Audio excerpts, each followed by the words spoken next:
Hey guys, thank you for joining us today. I'm here with Tim Holley, broker owner, Long River Realty. Yours truly, Jared Rail, realtor and appraiser here at Long River Realty, and my appraisal company, JR Appraisal Services. And we are here with Michael Johnson of Amerispec, the one and only.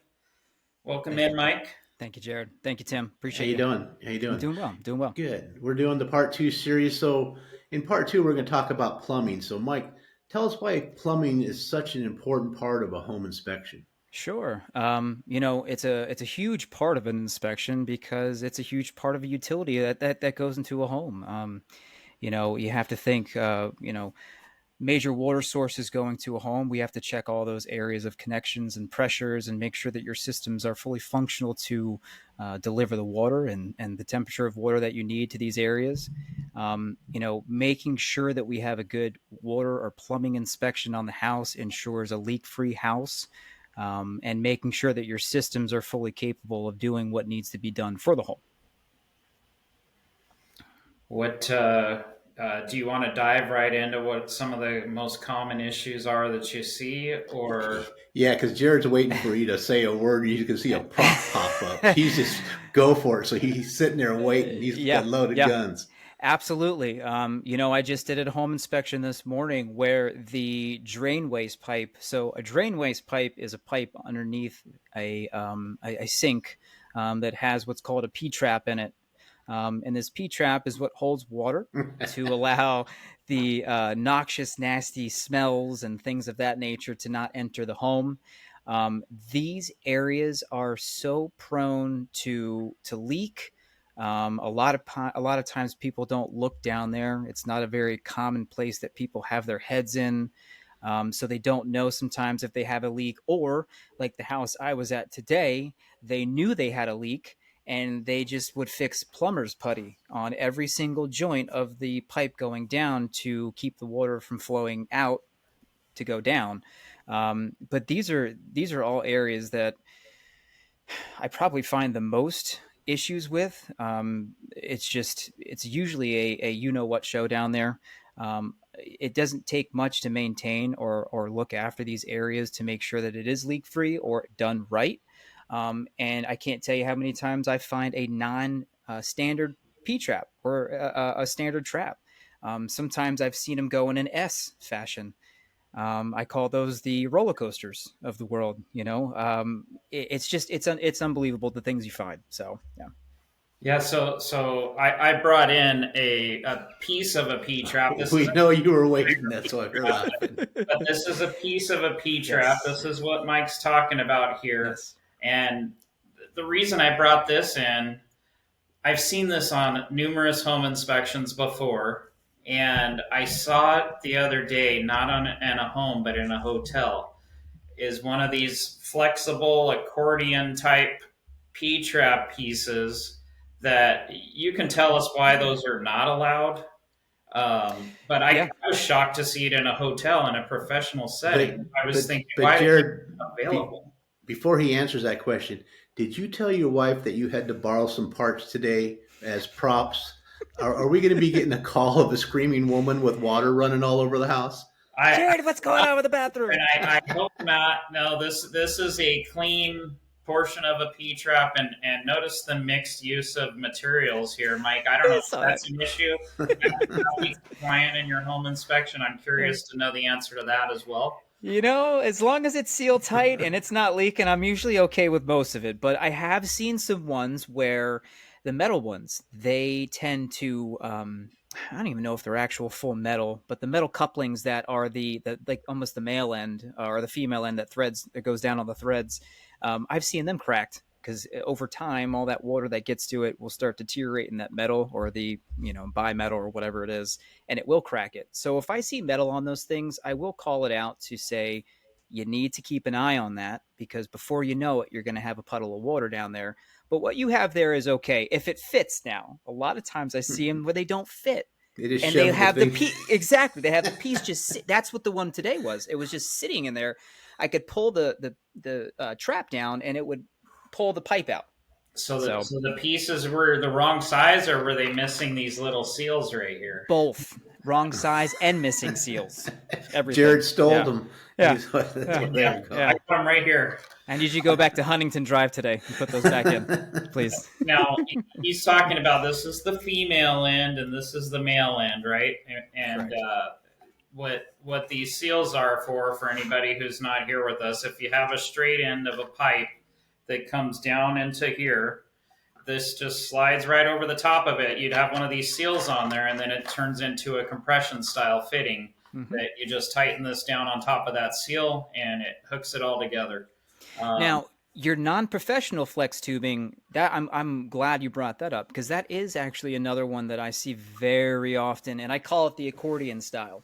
yeah, That's what I call it. that's what I said too. I didn't know Right. what it was called, but that's what I call Yep. So that's what I refer to it as well, and it's very prone to clog. And not only this, it's thin. It's not very strong. So if you put something down there that's sharp, you have a possibility of nicking that drain waste pipe. And it's not the correct material to use down there. It just really isn't. It gunks up so fast.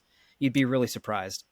No, like I said, I saw it in a hotel just the other day, which obviously that's somebody that does this on a regular basis. So I was surprised to see that because, I mean, the P trap kit, which usually I think is there's three of these pipes and a couple of these fittings and a couple Mhm. of seals, but it is meant the design is meant to be flexible so that you can line up the bottom of the sink with Right. the hole in the wall Right. regardless of the angle and positioning and everything else. You're supposed to be able to just to rotate these pieces, and when you connect all the three pieces together, it closes that gap. So I'm like, why is that other thing even available out there anymore? I agree. And it's funny when I see them, I I know the rest of the house is going to have little issues like that, just and it's just little things where just do it right. Take the time and position the counter and the sink to where it's going to match up. It's not hard. It's not hard. Are these common issues? Is this something you find all the time? Very, yeah, very. Not only that, if we're going to go into plumbing with the showers and things like that, the assemblies, that's another thing that I write up tremendously is the loose faucet, a non-functioning diverter valve on a faucet And head. for people that may not know what a diverter valve is, Hmm. we do, we Sure, assume, but you maybe explain to the people real quick the importance of a diverter valve, especially if you absolutely. don't like scorching hot water. Absolutely. Absolutely. So a diverter valve is the pull-up tab on your faucet or your area in the shower where the water initially comes out of to direct the water to your shower head. And with these things, the saying, if you don't use it, you will lose it with this stuff. It dries out. There's a lot of pieces that will crack and corrode out. So what I like to tell people, because it is a very common thing for those to not work or be stuck, I tell people because they spin off, those faucet pieces spin off of a copper snub or whatever piping snub is typically copper. You can spin it off and use CLR. You can bathe it in CLR. If that works, it's going to work just fine. If not, it's shot. You need a new faucet head. But that would be another one as well. That's very, very common. Yeah. And do those usually go out about the same time as the mixing valves, or more of the diverter valves go out first? I see more of the diverter valves. Um, yeah, I would say more diverter valves for me. That's what I see more of. Yeah, Right. yeah, hmm I see the same thing. You know why? yeah. Because I see it in my house. Yes, yeah. Me too. Me too. Yeah, I've pulled a diverter valve off in the shower, in my kids' bathroom because they have the tub. mine too. Like you said, it's Yeah, you're pulling the valve to change it from tub to shower. yeah. In our master, we don't have Hmm. a tub. It's just a shower, so we don't deal with that issue. But Right. in the kids' bathroom, I pulled that one off a couple of times without having to switch out the temperature valves at all. Yeah. So, Sometimes people that's what they want. They don't mind. They're like we're already changing everything out in the bathroom anyway, and that's a win-win because then it's messed up. Then they're going to go out and get the ones that they want, and it's going to be installed the right way. But shower assemblies, oh my gosh, especially in fiberglass or shelled units, I always find them to be loose, meaning the gooseneck, which is the shower head. That's what I refer to it as, the gooseneck coming out of the wall, because people always have to adjust the shower head. And nobody's really going to do demo or damage to the drywall or take the shell off to get back to the studs to reattach. So they kind of leave it. And then the same thing with the faucet, and then the temperature cover plate with the knob. A lot of times those will be extremely loose, and in a perfect world, you should have 3/8 gypsum or some kind of green board back there to eliminate any type of moisture retention or moisture penetration. But God forbid you don't. These are areas they have to be sealed off and kept tight. So when these areas do come up, what I tell people is, if you're not willing to take a shower shell off, or go from the backside drywall to the inside where all your areas are for your water supply, then putting beads of silicone around the cover plates to the shower wall or shower shell, until you're ready to do something. I do find a lot of people that are ready to renovate, so they're like, don't worry about it. We're taking that, darn thing out, and we're putting tile in there, and we're, putting some Durarock down there, and it's all good. So, but that would be, those are big ones. Those are big ones. Now, I didn't see all the props Jared had. I just saw that one. No. So let's move it from the bathroom to the kitchen. Sure. Because you're going to find the similar assembly underneath the kitchen sink also. Absolutely. The one difference that we need to discuss is the dishwasher generally has a drain, and many times the drain loop is not in there. Tell us about that one. Yeah. So it's a high drip loop. And so if we don't have an air gap for your dishwasher, which is basically allowing, and Jared, correct me if I'm wrong here, but allowing the clean and nasty water to be mixing inside that area. Is that correct? Yeah, you want and also an area for it to drain appropriately if, God forbid, it backed up. Now this is not a drain hose, but I'm going to show you what we mean by I knew he had one. I just wasn't sure what it was. Yeah. Let's pretend this is a drain hose, but coming out of your dishwasher. Yeah. There you go. If this is connected to the bottom of your dishwasher, you want to loop in the line before it connects to the garbage disposal, correct? Correct. And what that does is prevents the water from it allows it to drain here and drain here, and there's nowhere for it to puddle. If you have a line that's like this, then the water's going to puddle and stay in the line, right? That's right. That's what we're talking. I also, and what Dave taught me, the gentleman, Dave DeBrava, who I bought the company from, our comment reads, if you don't have an air gap, we do require to have a high drip loop. Exactly for what you were saying, Jared, and for also to not allow the nasty previous dishwater that's still resting in that line, because it doesn't fully purge all of it. It eliminates that from possibility from re-entering the new the clean water, if that makes sense. Right. Well, because you don't want this water to come from the sink. Exactly. Exactly. Into your garbage disposal. That's exactly it. Go down into the dishwasher and fill up your dishwasher. 100%. That's what this kind of like a P trap, actually. 100%. Yeah, 100%. That's the water from going back the other direction. Yep. And a lot of people will laugh at it, and it's not a big deal, and it's not a huge deal. But I tell you what, you get some nasty dishes from something that wasn't implemented, like you were just saying, with the high drip loop or something like that.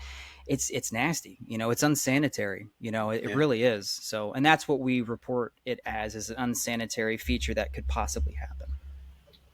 Okay. What are some of the other trouble signs that you see similar to these kind of simple signs that we see out there? I guess more towards maybe kitchen. I always find the RO faucets to be not done right, or the RO system to be fashioned underneath the kitchen sink. And I know we're not quite there, but areas like that, keeping water-related systems underneath a kitchen sink in an area where if it leaked, you're going out into the kitchen, things like that, I would much rather require to have in the garage. God forbid anything leaked.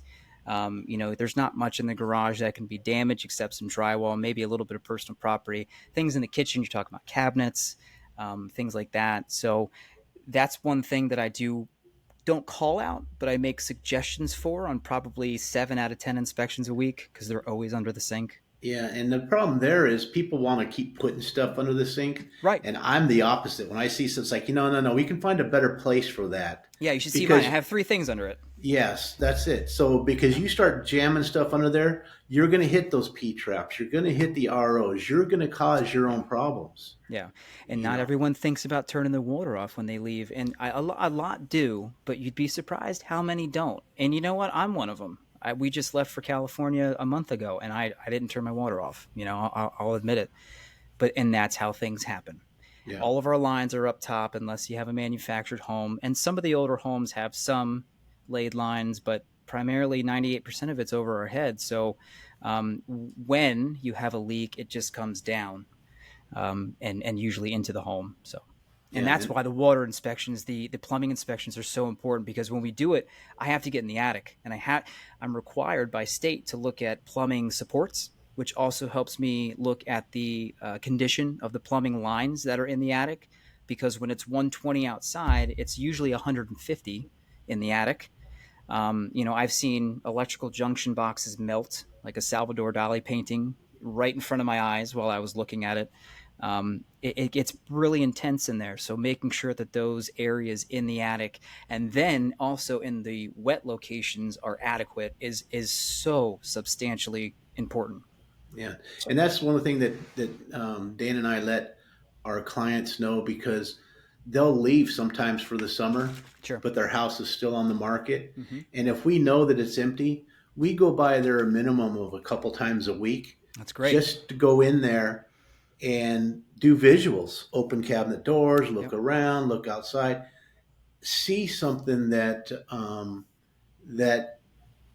is wrong, something that's not right, maybe Yep. something that's changed, because there's just being gone for a week, being gone for 2, being gone for 2 months. Stuff happens, and there's no time limit of when it's going to Yeah. happen. Especially out here with the heat, Yeah. it's unreal. Let me ask you a question. Do you guys promote, or are you pro or anti putting, I don't know if it's like mineral oil or something down in the P traps when you leave to make sure that it stays moist? Have you ever heard about something like that? No, I haven't heard that, but Okay. most of the people that I know take their 5-gallon buckets, Yeah. fill it full of water to keep Yeah. the Okay. moisture in the house. Okay. I don't know, Jared, have you ever, you Like in got the P kids? traps. So where I've seen that the most, and even on an occupied house, Mhm. but on an unoccupied house, like pouring vinegar. Yes. for Okay. drains is That was another option. one. And the purpose is the water. If if there's no water running through the drains, the water is going to evaporate in the Right. P trap, and then when you come home, what you're going to have is a sewer smell. Right. So I've seen it in houses even when people live there, where you can get that smell coming in like through the laundry room drain. Mm-hmm. Yep. I'm not talking about the laundry drain itself. That one's going to have water coming in through it all the time. But the one in the floor, The floor drain. Right. the floor drain, if that, I've done it. My wife does it in my house. She pours vinegar down in that drain because I didn't hear that. That's good. That's a good idea, though. Yeah, It is, because I've heard of the other things. They dry out the seals faster than it would if you didn't put any type of I don't know if it was mineral oil or what it was, but it was some type of oil that they put down in the P traps. That just a couple drops, and it would allow, like you were saying, it not to evaporate completely, or it would keep the seals lubricated or not dried out. And if you have drains like that, occasionally, because I do this, just did this last weekend, when we built our house, I keep talking about we built this house, we didn't put any tubs in there, so it was all walk-in showers. Mhm. So they all have the floor drains. Go pull your covers every so often and see what you have sitting down in there, because that sometimes will be the cause of the smell. I did And that yesterday. 99.9% of the time, it's hair. It's in there. Chewbacca. Yeah, Chewbacca coming it's out of in that there. thing. Yeah. And so the year prior to it, we started getting a little smell. So I dumped the vinegar down in there. Okay. And then I thought about it this year. It's like, we're just starting to get hot. Always check drains. I haven't, and I'm going to do it this year. And sure enough, go back and pull the hair out and get it out of there. And it's like, man, that drain flows. Look at this sucker I go. tell you what, just a But little bit of TLC. yeah, so people just don't realize for the 2 minutes it takes to bring the two screws, bring the plate up, Yeah. yank everything out, put it back together, you'll be glad you did. Yeah, absolutely. You would be very surprised with what's down there. 100%. Yeah. Yep. Now, even on an occupied house, guys, like I have a guest house in my backyard that I use as a home office. It's one of my office locations that I have, and that shower doesn't get used. Mm-hmm. And going back again, unused drains, that water evaporates, and I'll walk in one day and it'll smell like sewer. Mm-hmm. House. Well, that's Yep. you got to run water through the drains. Sure. I try to remember every couple of weeks just to turn the shower on. One, it's good to turn the valves. Two, it's good to cycle the hot water through because that's in that guest house. It's a small hot water tank, but there's no It's water so important. there, right? It's so important. It really is. It really is. So you got to keep water in the drains, and it's good to operate all the valves. So I go through every once in a while and run the sinks and the shower and everything. Guys, I'm so weird. When I'm very OCD. I'm very meticulous. I love a clean home. I clean the house every day. When I'm cleaning stuff, I go around and I turn stuff on. Like you're just saying, Jared, you don't use stuff a lot. Like I'll just turn it on, let it run for a little bit. And it's little things. It's not anything major, but our RO system, I'll let it run for a little bit, just little tiny things just to make sure that it's working. It's fully functional, checking GFCI protections, whatever, just all that stuff. Just while you're doing your daily stuff, it's going to make sure that your systems are functional. And if not, then you'll know immediately. Yep. And the GFIs, I think, is going to run us into our next episode because you almost got me asking you a question on that. And I had to look real quick, and I'm like, no, I think we're saving that for episode 3 or part 3. So in the plumbing wise, as we're wrapping down, asking questions, sure. Is there any other things that you can think of that people need to do to winterize if you're going to sell your home? If you're a buyer, because I'm going to recommend always call Mike. Sure. Okay, that's the safest way to do it.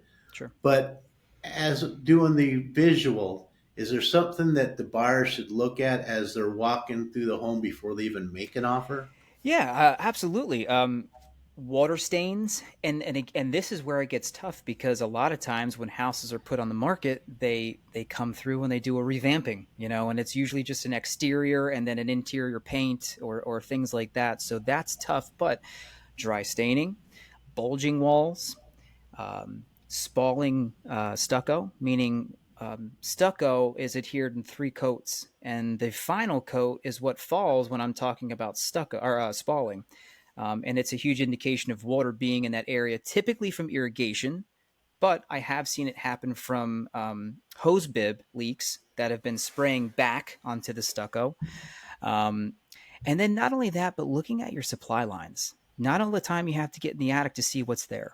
You can look under the sinks and kind of see a little bit of what you're dealing with. Now, some of that is not always going to be all the way in the attic, but you don't want to have polybutylene. You don't want to have galvanized. The areas that we're looking for are copper and PEX, opaque PEX or color-coded PEX. But those are huge issues to look for, 100%. Also, your pressure for the house as well. Having a pressure regulator in certain parts of Havasu lasts longer than others. There we go. So we're taught 40 to 80 pounds per square inch going into the home. Coming from the meter to the home, or from the road meter to the home, it's going to be way over that. But that's what your pressure regulator dials down. And again, sometimes pressure regulators will last a year. Sometimes they'll last 3. Mine has been on my house for 4 years. I haven't had an issue with mine, but I live on the south side, and our water is not as corrosive as my employee Matt. He lives on the north side. It's a little more corrosive out there. So. Just that's food for thought for sure. Those are main points. Yeah. And Jared, before we wind this down, do you have any props over there you haven't used yet that Mike? I actually have a couple of them. There's a couple things I'm surprised we haven't touched on yet, but Mike will probably tell you these are pretty common issues. But this one I just showed you this is a pressure checker. You just put it on the end of your hose bib. and you're checking that we have the right amount of pressure. Correct. This one's broken, so I can actually take and move the needle, but it still works as a good prop. You can see my needle's bent. Oh, so that's good that you took the glass off though, because then you can then you can see. And is it spring loaded in the back? Is that what they do? Is that how it pings down? I'm assuming they're spring loaded in some way, but it just takes the water pressure in, turns. You have a nice one. And again, this one's pretty beat up. My kids got a hold of it. Okay. So, I was gonna say you should see mine now. I've got the glass on it, but the water fills in the glass now. That it can never keep the damn the seals on it. They always fall in my tool bag, and then I'll lose them in an attic or a crawl space. So yeah, maybe one of our episodes we'll do an exploratory and tear one apart in front of everybody. Let's see what we have here. I love it. Yeah. So that's good. Pressure regulator. Next, I've got a angle stop. Tell us about the angle stops. Love the quarter turns. Oh, that gets me going right there. Yep, that's the kind of stuff I like to see. The gate valve ones. Oh my gosh, It's funny because a lot of times we'll run into things being shut off, and they're like, "Well, just turn the valve. The toilet won't flush. Just turn the water on." The first time you touch that valve, it's going to snap right off, and it's going to start to drip, and then it'll start getting worse and worse. These are quarter turns. This essentially it's like a ball valve, if I'm not mistaken. Correct, Jared? And it's essentially just opening up a small cylindrical piece of hole that allows the water to go from the metal braided or supply to the metal braided. Yeah, you can't really see anything in there, but yeah, okay. It does. It's literally a quarter turn. I love these in my home. Great. Too.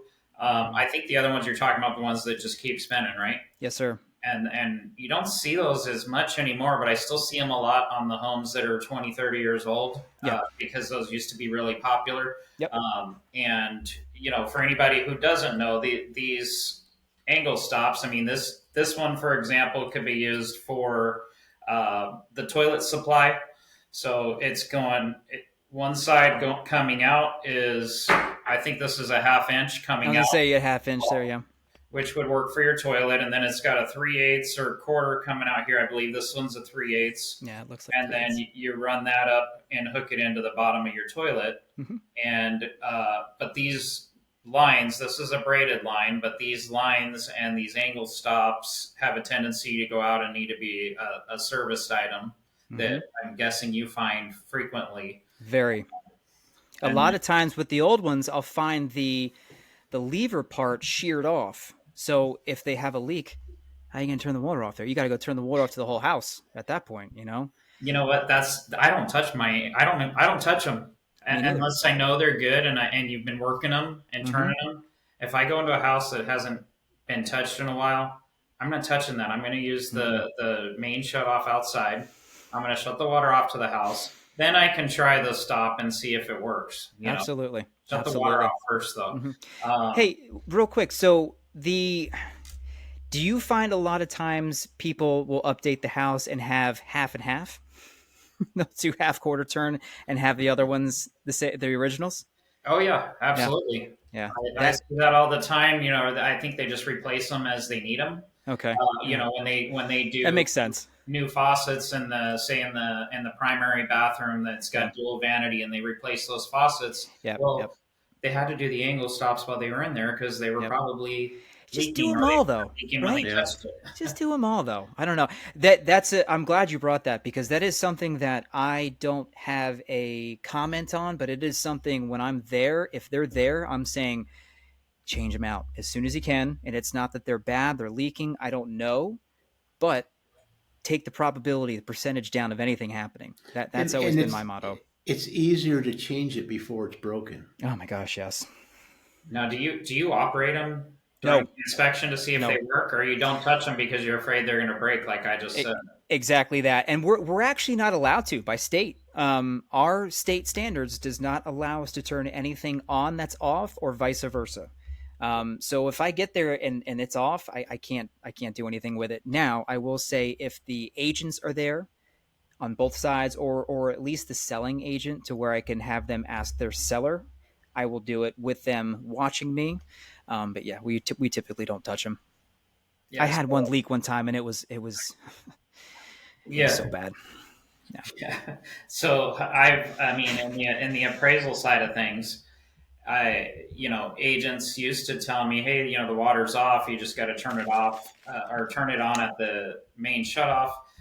I don't do it anymore Mm-hmm. because I have gone into a home. You turn the valve. You take the 5-minute walk to get inside, and you hear water. Just And gushing out. I went into a bathroom one time, and the diverter valve. No. There was no diverter valve on the tub, so you had full city water pressure or whatever they had it regulated to, but it was shooting straight across and just nailing the shower wall. I mean, Mm-hmm. it's just, you're talking a solid stream of water like this. It just was Mm-hmm. shooting straight. And Can, I won't do it anymore. I don't blame you. Yeah. I don't blame you. Sorry, I didn't mean to interrupt. That's I make sure that the agents got everything on for me before I mm-hmm. go, Yeah. so Yeah. that we don't run into anything like that. Here's another one. I think this is the last one I got for you. Oh, anti-siphon. Okay, so I see this on home inspections all the time where there's no anti-siphon valves. What's the purpose of an anti-siphon valve? Anti-siphon. You give me a schooling on that because I don't normally get these very often, to be honest with you. I believe It's when they shut off the hose. Yeah, isn't it? It's taking potable water and it's not letting water mix. If I'm not correct, or if I'm correct, right? I think it's supposed to keep the water from. So when you shut off the hose, you have a hose connected to the end of your hose bib, right? And you don't have one of these. When you shut off Yeah. the hose, it can feed the water back from the hose into the house's pipes. That's what it is. I'm looking up it now. Sorry, I just want Yeah. preventing the backflow of dirty water to entering your home. Yeah. So when you have one of those and you shut it off standing there, you get a free shower also because Oh, any man. pressure that's in there is I going don't to come see him back. very often. Do you see him a lot? I find him on the newer homes. Yeah, I the have older him on homes, I mine. never find him on the older homes. Yeah. Well, nobody wants them on there because it, like he said, it Mhm. relieves pressure and sprays water everywhere when you shut off the hose. Yeah, But it's the code requires it. yeah, yeah. So Oh, they do code require that here. that's why you're seeing it on all the new Yeah, houses. all the new homes, they're putting them Okay. on there. It's required by code, and I see it in home inspections from time to time, saying, "Hey, there's no anti-siphon valves." It's kind of like a, "Hey, just so you know, there's no An anti-siphon upgrade, yeah, valves." yeah. I see them every now and again. We do note them, but yeah, I remember the first time I had Matt, my employee, out on one. He walked around and was drenched, and he's like, I would have loved to have known that was going to happen. Just took the whole front of it. But that is so preventing backflow water into from the entering house. the home. Yeah. Yeah. Okay. Good. So, and I think that pretty much wraps us up on the plumbing for home inspection.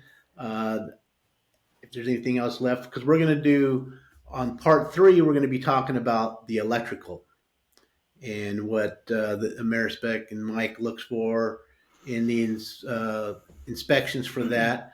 So again, I want to thank everybody for joining us today. Mike, please tell everybody how to get a hold of you. Sure. Amerispec Home Inspections, cell phone 910-398-3661.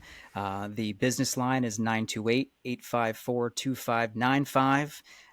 We are available 24/7, 365. All right. And everybody, please like, subscribe, tell a friend, let everybody know. Please comment. We would like to have more feedback. And if there's things that you want to see in future episodes, let us know. And if you don't have time to wait, send us a message and we can answer your questions for you sooner than later. I think next week Jared's bringing the bedroom furniture, right? Yeah. Okay, good. That's in there so that we can work on that one. Jared, you got anything else left you want in closing today? No, I don't. I appreciate you coming in again, Mike, and thank you guys. All right, and we'll see you on the next episode, and we're going to talk electrical. Thanks, it should guys. be a shocking experience. Talk to you soon. Bye.